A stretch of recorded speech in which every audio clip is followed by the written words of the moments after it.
Ola was mine, but you still went for her. What kind of friend are you? Dele vented. Mind the way you talk to your master's servant? Akin retorted. I can have whichever woman I want. I am Akin, the Bale of Ibaland. Dele broke into a mocking laughter to Akin's bewilderment. I know who you are. I alone know who you really are. So snap out of your delusions, Dele warned him. Akin was silent. He could notice something had changed about Dele.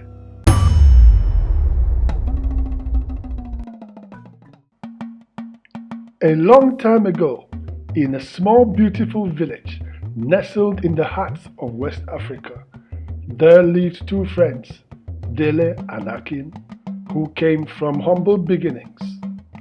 Dele was known for his honesty and hard work, while Akin was cunning, always seeking shortcuts to wealth. The two friends found work as laborers for the wealthy farmers in the village. One bright afternoon, they toiled under the scorching sun on the yam farm owned by a prosperous man everyone called Otumba. During their break, Ola, a graceful servant girl, came to serve them refreshments. Dele's eyes followed her every move. It was clear he had a deep affection for her. And Ola too seemed to reciprocate his feelings. However, Akin, ever the pragmatist, scoffed at Dele's hopes. Remember, my friend, Akin said with a smirk, a poor man's love is like a snail's shell. It may look solid, but it's easily crushed. Ola's mother will marry her off to a wealthy man so she doesn't suffer. Don't waste your heart on dreams that won't come true. Dele's heart sank, knowing there was truth in Akin's words. As the evening approached and their work day ended, the two friends began their walk home. The road was long and winding, and just as the sun dipped below the horizon, they encountered an old seer sitting by the side of the road. His presence was both eerie and captivating, his eyes filled with wisdom and mystery. Come closer, the seer beckoned, his voice rich with the weight of countless stories. I have seen your paths, and the spirits have spoken to me. Akin, always eager for news of his fortune, stepped forward first. The seer, speaking in riddles and proverbs, declared, the gecko is small, but finds its way into the king's chamber. With palm oil you will wash your hands, and with palm wine you will rinse your mouth as the next king of this kingdom. Akin's face lit up with joy, his chest swelling with pride. He could already picture himself adorned in royal robes, commanding respect and authority. Then the seer turned to Dele, his gaze piercing and somber. And you, hard-working Dele, you will remain a servant all your life. Dele's heart grew heavy with despair. The seer's prophecies were infamous for their accuracy, never failing to come true. Akin's joy contrasted sharply with Dele's sorrows as they walked along their path. As the two men continued their journey, Akin's keen eyes caught sight of something glittering on the ground. He bent down and picked up a gold ring adorned with a vibrant red gemstone. It was an exquisite piece, clearly belonging to someone of high status. Akin's heart swelled with joy, taking this discovery as a sign that the seer's prophecy was beginning to unfold. He eagerly slipped the ring onto his finger, feeling the weight of his impending fortune. Dele, Akin exclaimed, his voice brimming with excitement. Let's celebrate this blessing. Tonight, the drinks are on me. Akin's insensitivity was evident. He did not consider how the prophecy might have weighed on Dele's heart. Yet, Dele, ever the loyal friend, pushed aside his sadness to join in the celebration.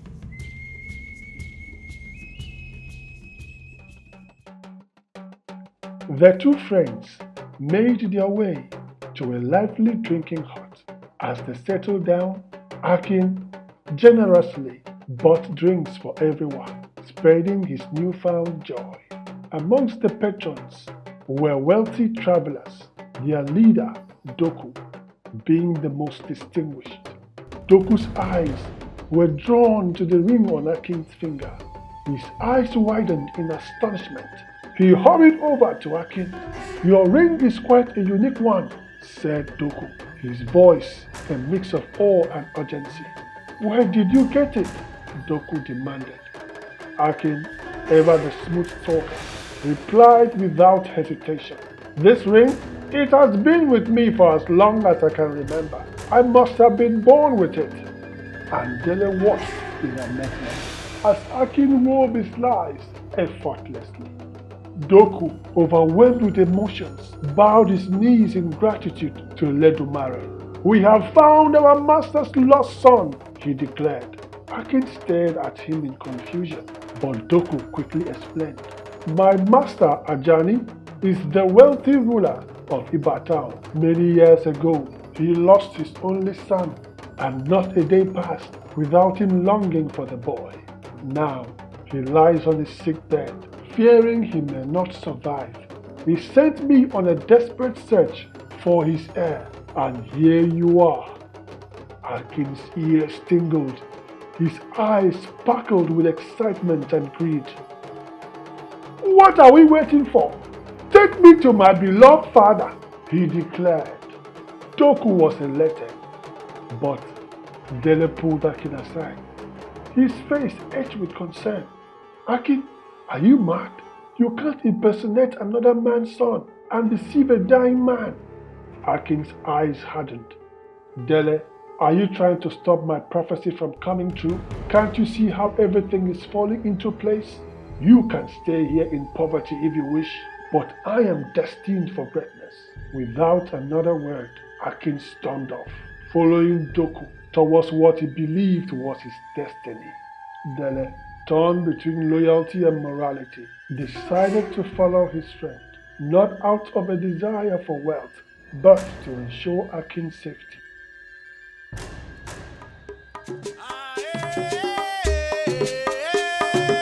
Their journey took them a full day, during which Akin indulged himself in lavish feasts and drinks. Dele watched him with growing concern, fearing that Doku might see through Akin's deceit. However, Doku was too elated by his perceived success to notice Akin's gluttony. And finally, they arrived at their destination. Dele was awestruck by the massive compound, filled with beautiful huts and bustling with numerous servants. But as they entered the compound, they were met with a scene of mourning. While Doku was away, the old man had passed on. Doku fell on his knees, weeping bitterly. Akin, taking a cue, rolled on the floor, wailing loudly for his beloved father, whom death had stolen from him before they could reunite. His cries were inconsolable. Dele watched in disbelief, wondering who his friend had become.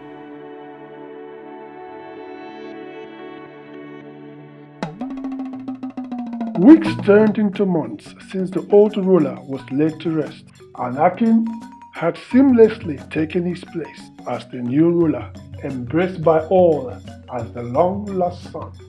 He reveled in his newfound wealth, indulging in every pleasure.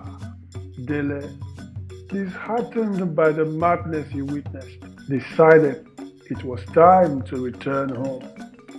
Though he enjoyed the luxuries provided by Akin, his soul yearned for fulfillment. Later that day, he approached Akin to share his plans. Akin, with a dismissive tone, asked, What are you returning to? Poverty? Stay here. Serve me honorably like Doku served my father. Is it not better than slaving away for stingy farmers? Dele pondered Akin's words, seeing some truth in them. Everything seemed to unfold as the seer had prophesied. Reluctantly, she decided to stay and be an honorable servant.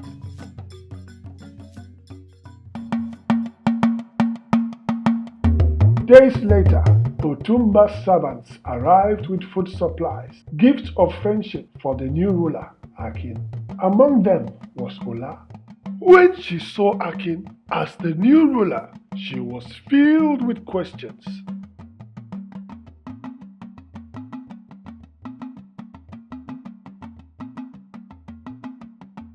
When Dele saw Ola, he was overjoyed. She remarked on how good he was looking now. Then they took a walk in the compound and tried to catch up. Dele saw a jewelry peddler. This would look good on your wrist, Dele said as he stared at a beautiful cowrie bangle. He bought one for her. Ola loved it, especially because it was a gift from Dele. It was when they sat down under a shed that Ola asked how Akin had come into his fortune. Dele sighed, saying it was a long story. Ola, intrigued, assured him she had time. She and her company would stay a day longer before returning to their town. But before they could continue, one of Otumba's servants called Ola away. As Dele watched Ola leave, he felt very hopeful. With Akin's help, he could now marry Ola and provide for her.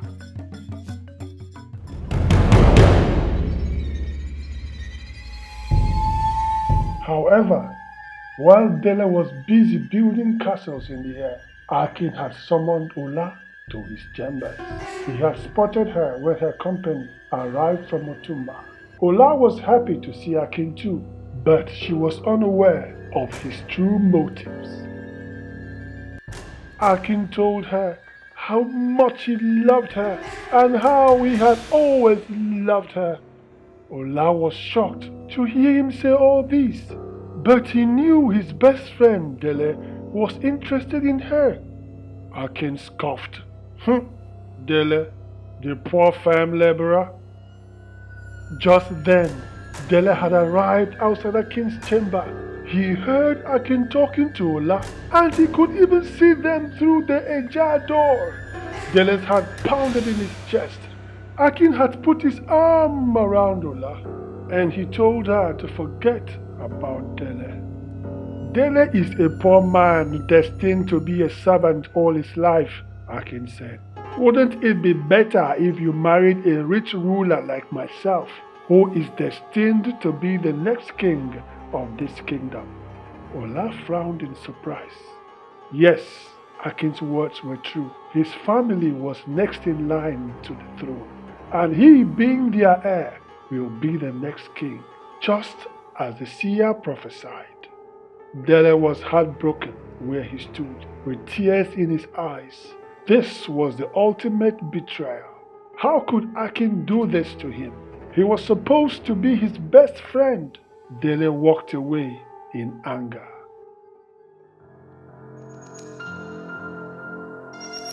That night, Dele cried in his chambers. He boycotted the party Akin had thrown in honor of his guest. Ola had given herself cheaply to Akin. Because of his wealth, he couldn't stand seeing them together.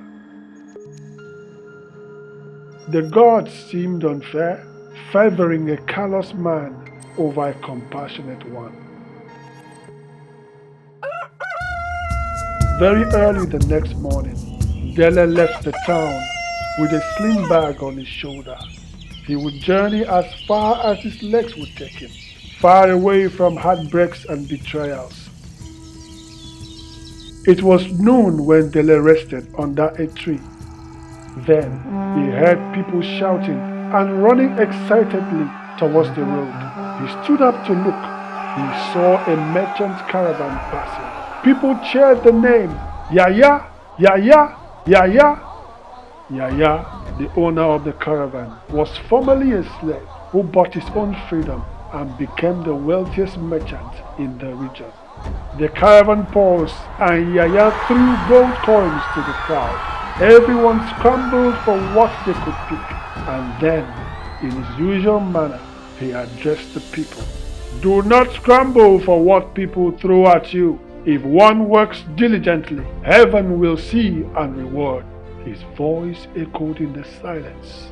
I was told I would be a slave all my life, but I took my own destiny in my hands. Look at me now. Then the people cheered and thundered his name. Yaya, Yaya, Yaya. Dele stood transfixed. Yaya's words had reset something in him. If one works diligently, heaven will see and reward. A slave changes destiny by working hard and being diligent. Why can't he? His eyes lit up. He would take his own destiny in his hands. But first, he had something to take care of. It was evening when Dele returned to Akin's town. Akin was pleased to see him. My friend, where have you been? You missed a great party last night.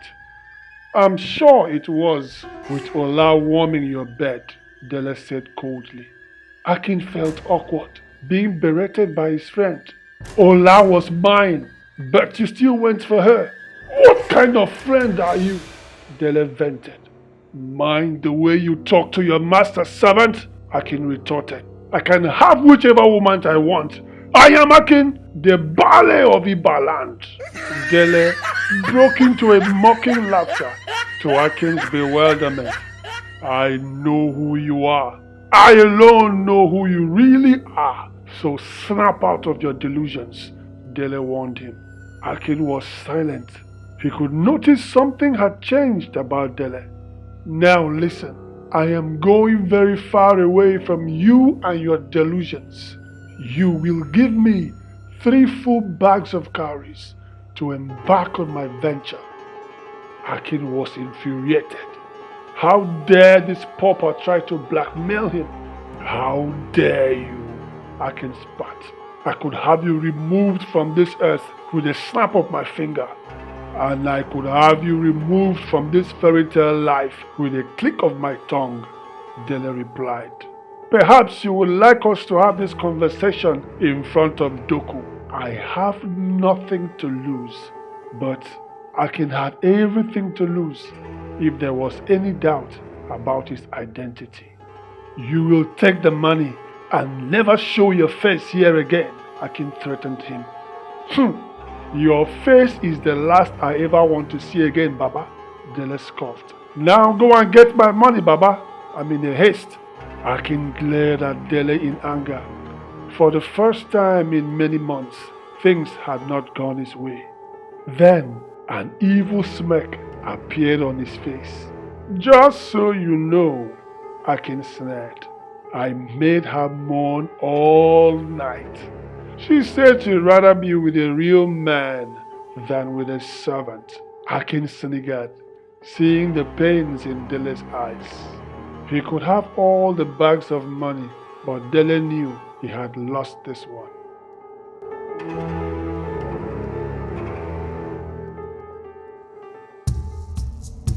And so Dele left town before dusk, armed with 3 bags of cowries, carefully stashed in his slim bag.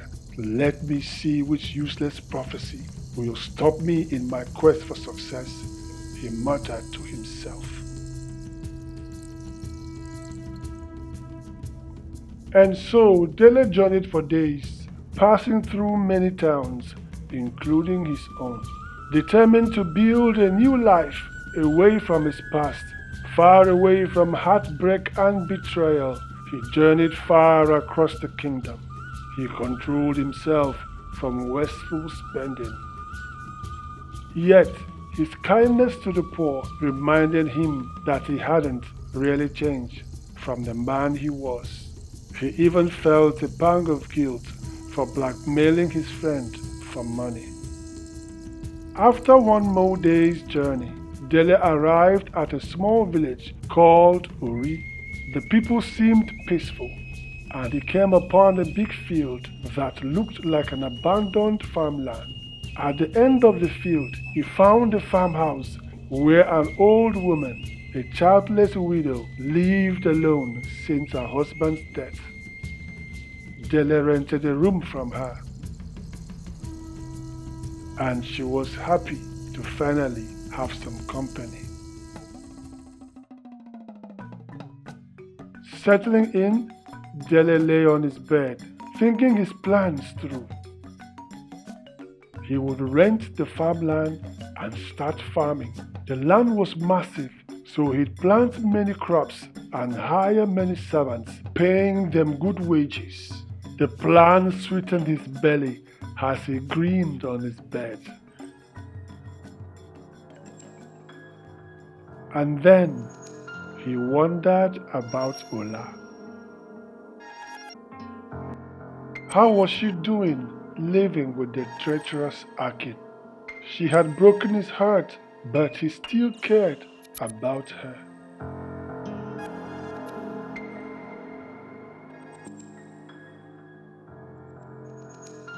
In a small village far away, 2 days' journey from Dele, Ola sat outside her mother's hut that same night. Yes, she was back in her own town and heartbroken.